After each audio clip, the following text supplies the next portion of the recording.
Olá, eu sou Marina França, do Instituto Siddhartha. Nós vamos conversar sobre evidências de aprendizagem em mentalidades matemáticas. Eu estou aqui com o professor Jack Dickman, do Centro de Estudos UCube, na Califórnia, a professora Elisa Sena, do Instituto de Matemática da Universidade Federal do Alagoas, e com o professor Henrique Marins, do Instituto Federal de São Paulo. Agora, o professor Jack vai contar para a gente o que é mentalidades matemáticas. Jack. Eu vou tentar dar um resumo dos componentes principais de mentalidades matemáticas, tá? Então, essa abordagem foi desenvolvida pela professora Jo Boaler, aí em Stanford, e integra 3 campos de estudo: neurociência, psicologia e pesquisa na área de educação matemática. Então, o que pegamos de neurociência? As ideias principais, por exemplo, de conexões neurais por meio das ideias matemáticas, que são tão importantes pensar nessas conexões. E, além disso, a importância das representações visuais, a importância também de diminuir o medo e a ansiedade que muitos têm na aula de matemática, né? Então, quando nós diminuímos esse medo, aí os meninos, os alunos conseguem entender mais. Então, o medo e a ansiedade realmente atrapalham o aprendizado. Então, são os conhecimentos principais que nós pegamos dessa área de neurociência. Da psicologia, nós pegamos essa ideia de Carol Dweck, que é muito de mentalidade de crescimento, que já todo mundo ouviu, de mindset, né? Growth mindset. Mas nós incorporamos isso não só para os alunos, mas também para o professor, para as estratégias, as atividades, para conseguir um sistema coerente de crescimento, que não fica só apenas com os meninos. Então, essa é a segunda parte. A terceira parte é rico legado de as pesquisas de educação matemáticas. Então, desse campo, sabemos muitos conhecimentos de aprendizagem conceitual, que é importante, múltiplas representações e também de abordagens de resolução de problemas. Então, esse legado nós pegamos aí, juntamos tudo para a abordagem de mentalidades matemáticas. Então, ficamos com os princípios básicos, que são: todo mundo pode aprender matemática a alto nível, mas com esforço e com apoio. E aí é questão do sistema, dos gestores, esse apoio. Também nós acreditamos que a matemática é uma ciência criativa, de conexões entre ideias, que não fica tudo assim separado, e de colaboração entre alunos. Nós acreditamos que os erros são valiosos e importantes para aproveitar desses erros, né? Muitas vezes nós pensamos que na sala de aula os erros indicam que não conhece, não sabe. Mas os erros são os pontos mais importantes que nos indicam que estamos prontos para aprender, né? Então, por último, temos essa ideia de profundidade. A profundidade é muito mais importante do que velocidade, que muitas vezes na sala de aula parece uma corrida. Quem vai acertar primeiro, né? Mas aí isso faz que nós temos muita ansiedade, que ficamos com muita ansiedade. Então, temos que tirar essa ideia para pensar mais cuidadosamente sobre as ideias, as conexões, né? Então, esses são os princípios do MM. Mas será que vai dar certo? Já fizemos pesquisas nos Estados Unidos, tanto no Brasil. Aí fizemos um curso de férias aqui no Brasil de 10 dias, com 78 alunos de 5º ano. E aí observamos os resultados e vimos que temos um crescimento substancial do aprendizado. Legal. Nas provas que fizemos um pré e pós-teste, aí temos os resultados das provas. Mas, além disso, nós vemos que os alunos ficaram gostando muito da matemática, engajados, sabe? Com menos medo e menos medo de cometer erros. Sim, e essa sala de aula a gente consegue ver do corredor. A gente já observa uma diferença do que está no nosso imaginário de sala de aula de matemática. E aí foi sobre isso que a gente conversou com a professora Kathy Williams, também cofundadora do Centro de Estudos UCube, lá na Califórnia. Vamos ver o que ela falou sobre isso.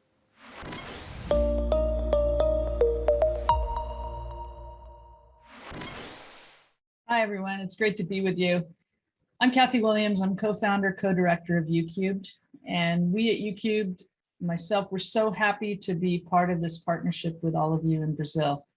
How is a mathematical mindset classroom different from a regular classroom? And what are those things that go into it? So thinking about that, it's just such an important conversation. And what first comes to mind is, I'd like to ask you, think about when you were a child, whatever grade level you first think about when someone says, how was your math education when you were a child? What comes to mind?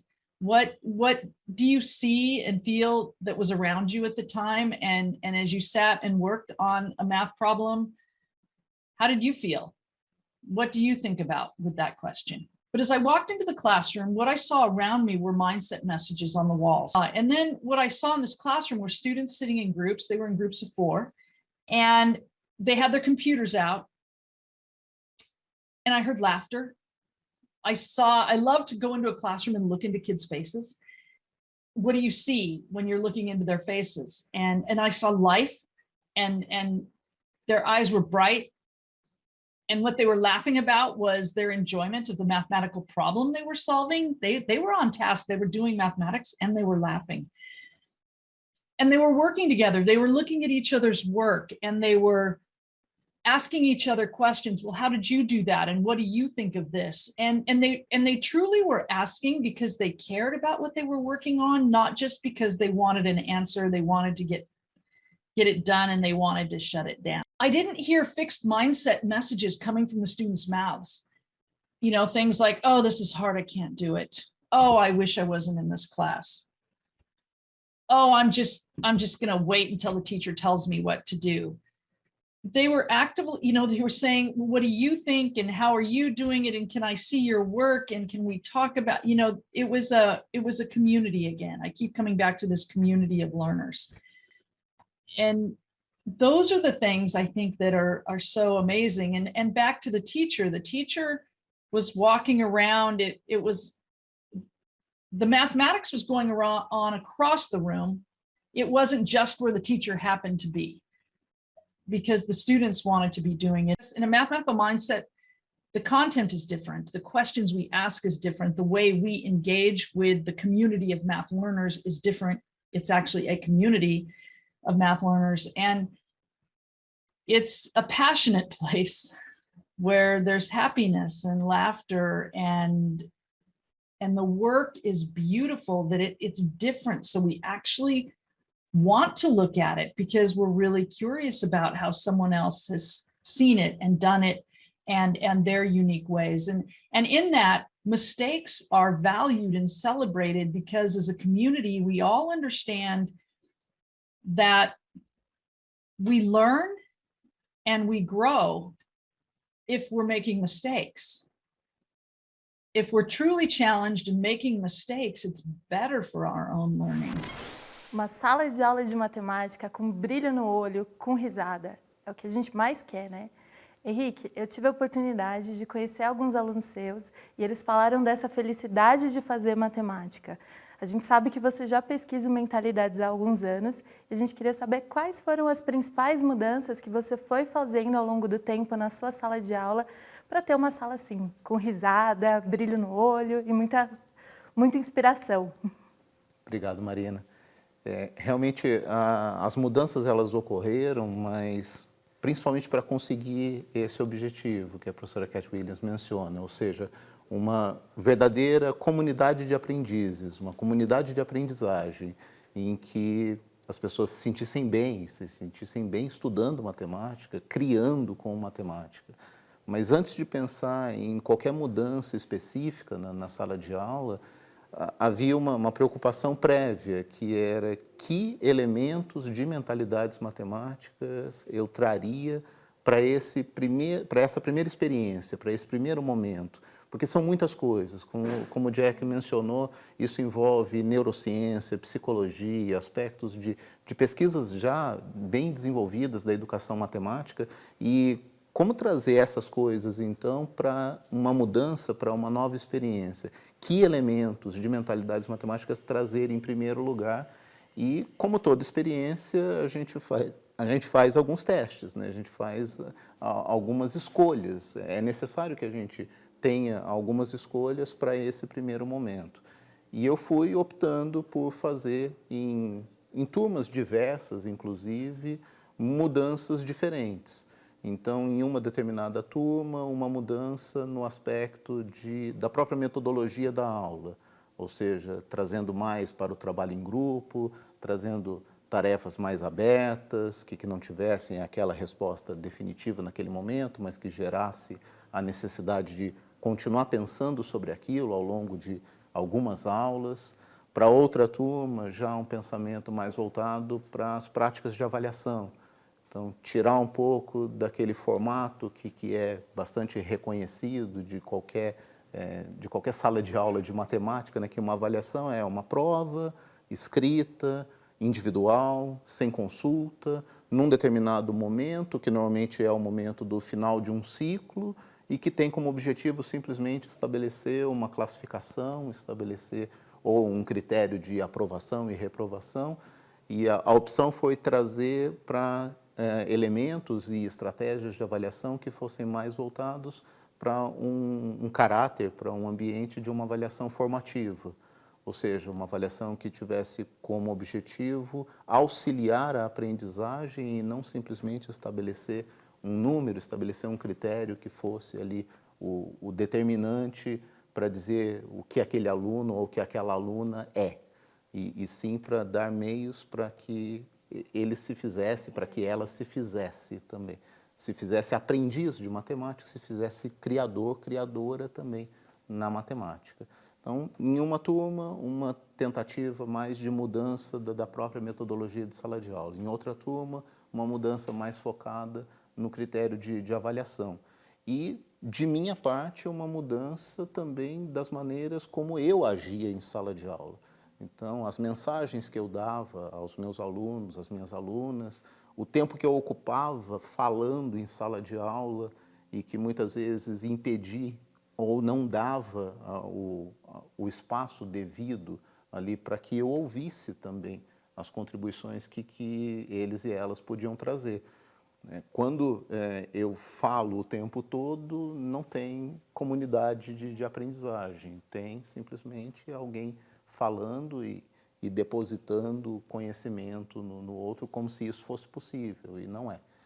Então, há uma questão prévia, que é essa de escolher que elementos trazer para essas mudanças.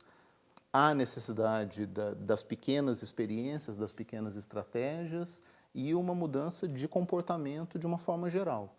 Coisas que eu devo falar, coisas que eu não devo falar, no que a gente acabou de assistir aí da professora Cat, dizendo de mensagens de mentalidade fixa.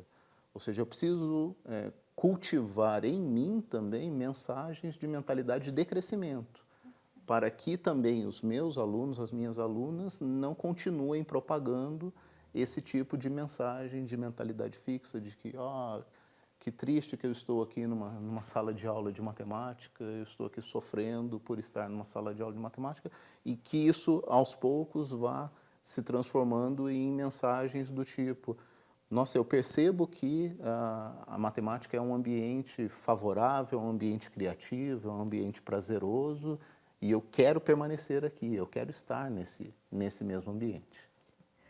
E quando você fala dessa questão, e quando o Jack apresentou os princípios, a gente tem que isso é uma construção coletiva, né? Embora tenha sua vontade individual de buscar mudanças, também é preciso ter uma rede de apoio para colocá-las em prática. E a gente queria entender qual foi a sua rede de apoio, quem te apoiou nesse processo para que você conseguisse fazer essas mudanças que você queria.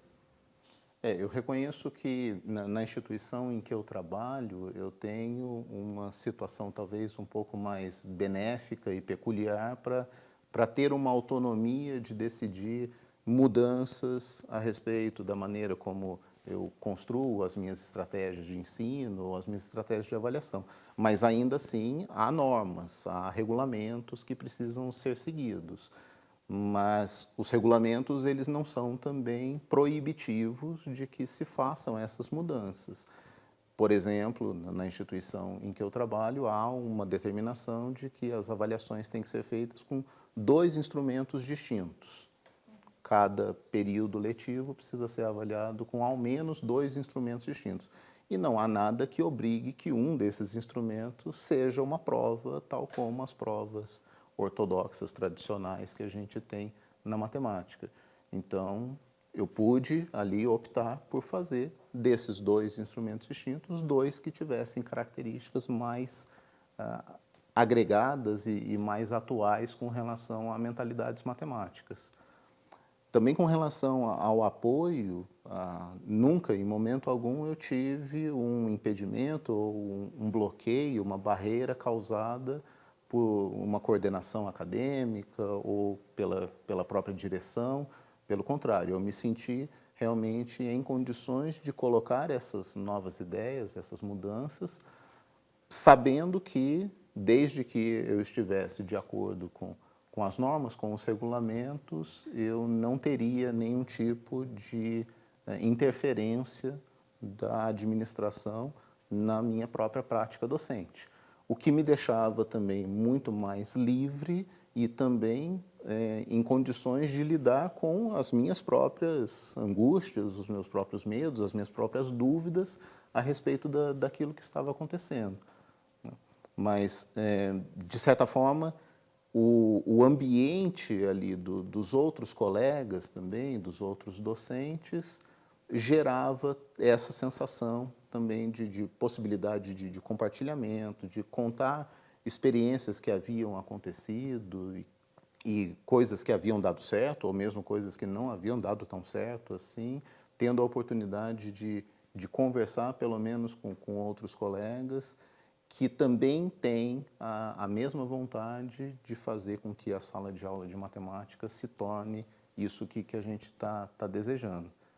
E me deixa bastante satisfeito que, como você disse, ao longo desses anos aí que eu tenho tentado colocar isso em prática, algumas coisas têm surtido de bons resultados, né? Eu tomei o cuidado de anotar aqui, porque certamente eu não ia memorizar isso, mas uma fala de uma aluna numa autoavaliação de uma disciplina com essas estratégias, que ela conclui o seu texto dizendo assim: pude construir o meu conhecimento por meio do diálogo com os meus colegas, sempre sustentada pelo olhar e pela fala do meu professor. Senti que as avaliações não me paralisaram. Pude viver os significados dos meus erros e dar um destino a eles. Minhas dúvidas foram colhidas e testemunhadas por todos da sala. Em nenhum momento me senti solitária. Pude construir o meu conhecimento em meio a uma polifonia de vozes e não encerrada dentro de mim mesma. Que ótimo, Henrique. Excelente, que todos os alunos possam ouvir isso.